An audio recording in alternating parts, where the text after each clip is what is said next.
সাথে যুক্ত হচ্ছেন রংপুরের আঞ্চলিক নির্বাচন কর্মকর্তা মনিরুল ইসলাম।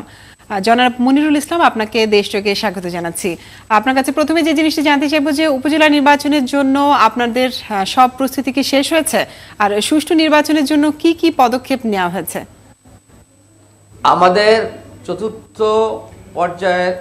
চতুর্থ উপজেলা নির্বাচনের জন্য আমাদের প্রথম পর্যায়ে 17টি উপজেলা নির্বাচন অনুষ্ঠিত হবে।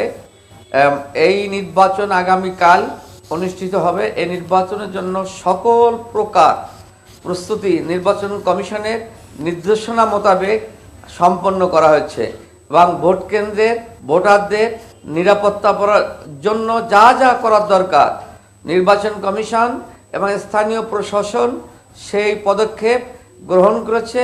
সেনাবাহিনী, পুলিশ, র্যাব এবং ম্যাজিস্ট্রেট কর্তব্যরত থাকবে নিরাপত্তা নিশ্চিতকরণের জন্য এবং নির্বাচন যাতে অবাধ, সুষ্ঠু, নিরপেক্ষ এবং গ্রহণযোগ্যভাবে সম্পন্ন হয় সেজন্য আমরা সকল প্রকার আমাদের পক্ষ থেকে আমরা নিয়েছি।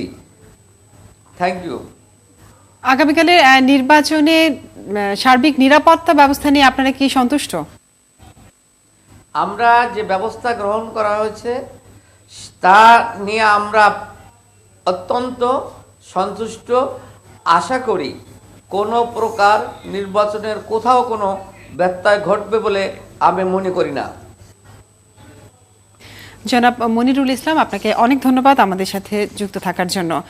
দর্শক, রংপুর নিউজ সেন্টার থেকে নির্বাচনের সবশেষ খবর জানাচ্ছিলেন রংপুর আঞ্চলিক নির্বাচন কর্মকর্তা মনিরুল ইসলাম। এদিকে